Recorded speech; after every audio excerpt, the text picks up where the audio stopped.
بسم اللہ الرحمن الرحیم۔ شروع کرتا ہوں اللہ تعالیٰ کے نام سے جو بڑا مہربان نہایت رحم والا ہے۔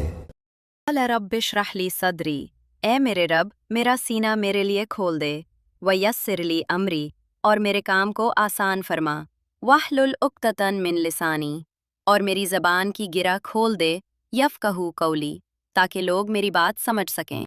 السلام علیکم ورحمۃ اللہ وبرکاتہ۔ آج ہم قرآن سورۃ البقرہ کی ابتدائی آیات 1 سے 20 کا آسان اور مختصر مفہوم سمجھیں گے۔ ان آیات میں اللہ تعالیٰ نے انسانوں کی 3 قسمیں بیان کی ہیں اور بتایا ہے کہ ہدایت کس کو ملتی ہے اور گمراہی کس کو۔ آئیے آسان انداز میں سمجھتے ہیں۔ متقی جو غیب پر ایمان رکھتے ہیں، نماز قائم کرتے ہیں، اللہ کی راہ میں خرچ کرتے ہیں اور آخرت پر یقین رکھتے ہیں، یہی لوگ ہدایت پر ہیں اور کامیاب ہوں گے۔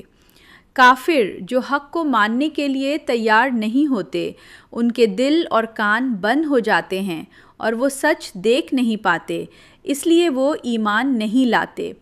منافق زبان سے ایمان کا دعویٰ کرتے ہیں مگر دل سے نہیں مانتے، وہ دوسروں کو دھوکہ دینا چاہتے ہیں مگر خود دھوکے میں رہتے ہیں، ان کے دلوں میں بیماری ہے اور وہ فساد کو بھی اصلاح کہتے ہیں۔ ناظرین، آج ہم نے سورۃ البقرہ کی ابتدائی آیات 1 سے 20 کا آسان خلاصہ سیکھا۔ اللہ تعالیٰ ہمیں بھی سچے ایمان، عمل صالح اور روشنی والے راستے پر چلنے والا بنائے، آمین۔